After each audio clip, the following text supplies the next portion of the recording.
I just want to share a couple of stories with you. You probably know more about leadership than I could ever put into a book, but I guess what I know is just by happenstance and stumbling around trying to solve big public problems.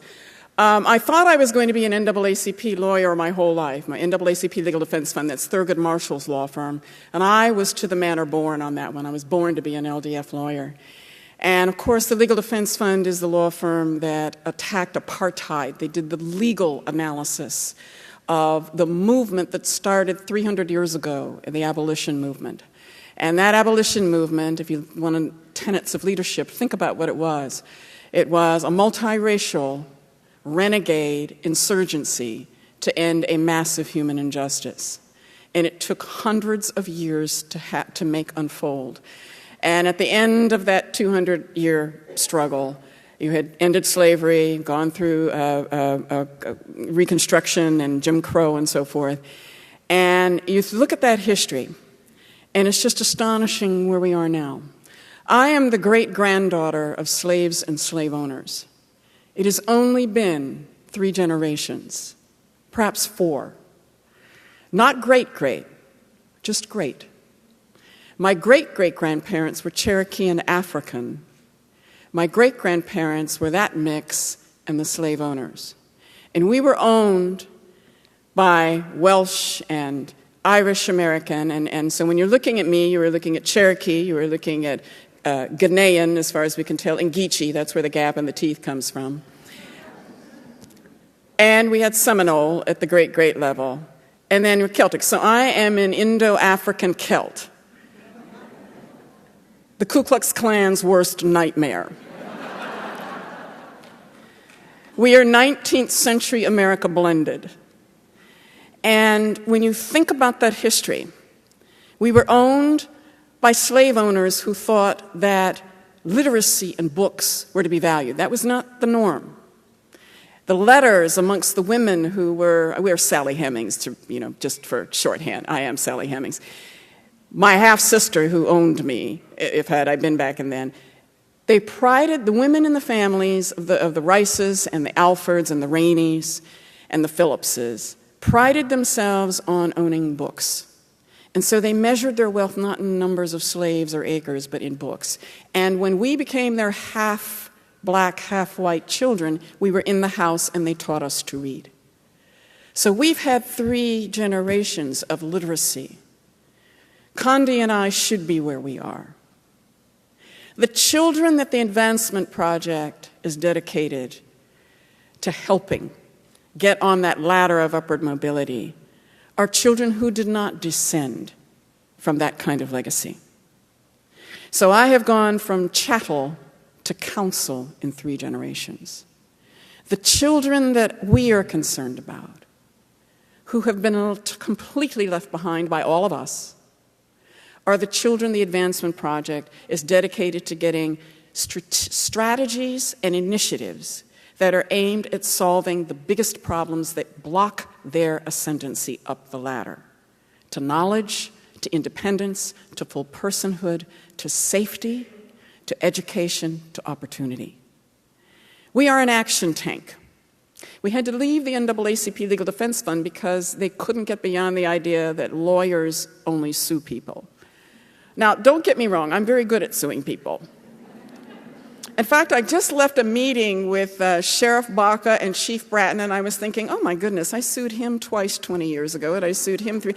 I am now in meetings where I have to figure out, okay, when did I depose him in that deposition? And didn't I cross-examine Chief Beck when he was a captain? That's how I have to go through my meetings, because I spent 20 years suing. We are the model of renegade leadership. We mount insurgencies, just like Barack Obama did.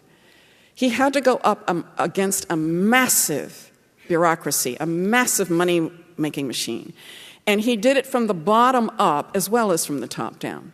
And he did it mastering the technology and the data. And he did it with strategy based on today's reality, not fighting the last war, which is what most of us do. We fight the last war. And he didn't let his own limitations limit his alliances. And he also didn't let conventional wisdom limit his vision. He saw way beyond the box. He was out of the playing field. He saw way beyond. His horizon was much, much bigger. The children that I'm talking about, and I want to tell you this story because it's humorous, and I thought about what this recent election would mean to this child. And I'll tell you about a couple of initiatives that we did, and you'll see how we kind of crafted an insurgent type of leadership. It is not the traditional nonprofit model of leadership. We are lawyers, but we realized that just because we know how to win our cases, we didn't leave law because we were losing. We left law because we were winning. And when we looked at the victories that we had, we realized we were not touching the third rails that these children had to touch every day. So our cases were winning. We were getting plaques and dinners and honors and ribbons, and we just felt wonderful about ourselves. But we were not solving these children's problems. I was winning all of my cases, but these children still could not walk to school safely without dodging bullets. So what civil rights were there? If you define the first civil right is what? The right to be safe.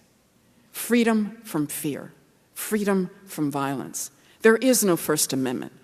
The right to speak means nothing if you're too scared to open your mouth. The first, second, third, fourth, all the way up to the 23rd, they mean nothing if you don't have safety.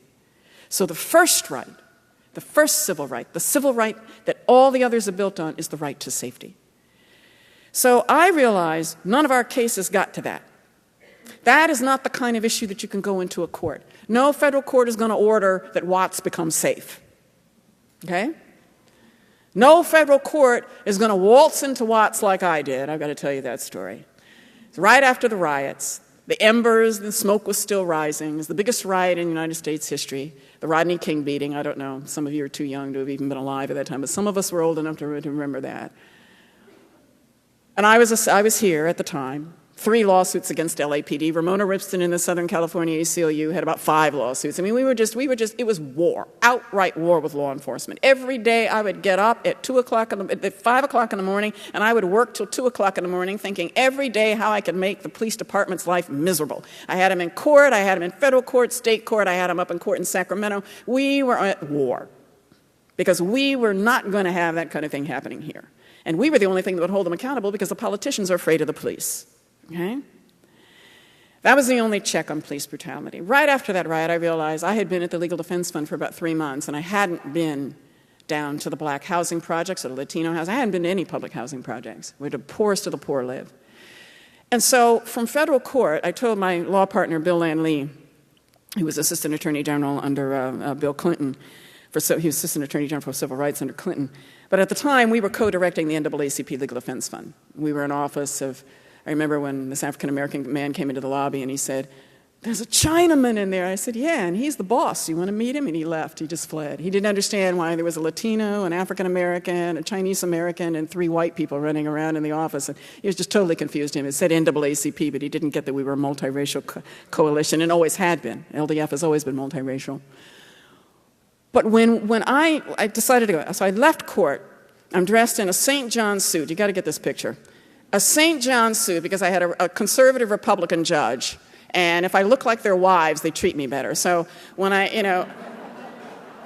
I learned this from Queen Elizabeth I, who is my model of female leadership. I love QE1. QE1 was my girl. I grew up in London for 3 years when I was in 3rd to 6th grade, and I fell in love with Queen Elizabeth. And I noticed she had to remake herself, and she got her power from presenting herself as the Virgin Queen, and you saw those get-ups. Well, that was the only way that she could get that kind of power when women were property. So I took that, you have to look the part, right? I took the lesson. And it works, let me tell you. For women, 65% of our first impression is still how we look. Hillary Clinton did have to get up an hour earlier than the men to get dressed. In my blue St. John's, because the judge's favorite color was blue, I was drowning in pearls, more pearls than Barbara Bush. I mean, choking, just drowning. My hair is up on top of my head. I really can look like a black Republican when I need to. The Ferragamos, I know, that's where Connie was when Katrina came, She was shopping the pre-sale for Ferragamos in New York. I knew exactly where she was, and I don't blame her, because we do love to shop. I really am a Neiman Marxist. That's what I am. And on that particular day, I have a Columbo theory of cars. I usually drive a dented Civic. Honda, because I figure if it gets stolen, I'll make money. But my law partner, Molly Munger, has the opposite view of cars, and she drives a golden Beamer. Well, my car was in the shop, so guess which one I took down to Watts?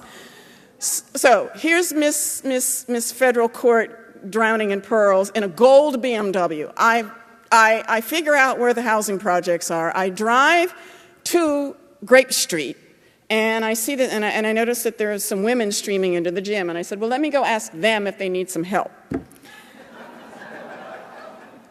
Please don't ever do this. Just don't. I walk into the gym, and it's like there are chairs like this with an aisle in between, and I come in, and there are these African men, they're crying, and they're traumatized, because remember, the riot has just happened. And I always go to the women. I am a female chauvinist, and when I take that IAT test, the implicit association test, I don't test for race, I test for gender. I just assign all superior meanings to anything that's female. It doesn't mean I dislike men, it just means I'm a female chauvinist. And Pete Monzo, who's here, poor Pete has to put up with me. He's a wonderful lawyer who works with me. Pete, stand up. I want you to be acknowledged. Pete Monzo. Pete will tell you, I do my best to be as fair as I can, but I really have to make sure that we're not making plans in the ladies' room and leaving him out. And, you just have to be very careful. Everybody has their biases, just know what they are and compensate for them. Mine is that I have a female bias. So I always go to the women and ask the women, what do you need done? Because I can think like them, and they usually are thinking about the children. So I go in, and here I am in this ridiculous getup, and I march to the front of the room, and I find, it looks like the matriarch of this group. And I say, hi, I'm Connie Rice, and I'm with the NAACP Legal Defense Fund. And Mrs. Tolliver looked at me, and she said, you light, bright, damn near white bitch. Where were you when I had to put my children to bed in a bathtub? And because she was a prospective client, I said, yes, ma'am, you're absolutely right. We had completely abandoned these people. They had lived through the late 80s and early 90s was the beginning of the crack war. And she wasn't kidding. The war over the turf and the presence of guns, the only amendment operating in what I call the kill zones is the Second Amendment. Everybody has a gun. There are no other amendments that operate. It is a constitution-free zone. And so I realized we had abandoned them. The black middle class had abandoned them. And I shouldn't have used the initials NAACP. I got cussed out by a couple of other women. They were so traumatized, they were literally shaking in front of me. And I said, we have abandoned you. I'm not going to apologize. What I'm going to do is offer my help. I'm here now. What do you want me to do? Do you want me to leave, or is there something I can do? What do you need? And they said, all right, here's what you can do. Help our men's. Help our men's. Go help them. Because they're negotiating a truce. We cannot live with this violence. And then they went woman to woman. Every woman in that room had had a child shot. 7 of them had had a second child killed. All of their partners, the men who would have made a family, were in prison because we have a mass incarceration strategy for the underclass. We've decided that these people are not worth investing in. It is actually cheaper to incarcerate them. That's the calculation.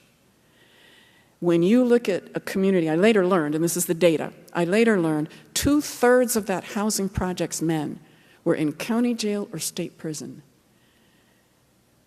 And one thing I know is that when you start seeing numbers like that, we have decided to annihilate that population. You either believe in a crime gene,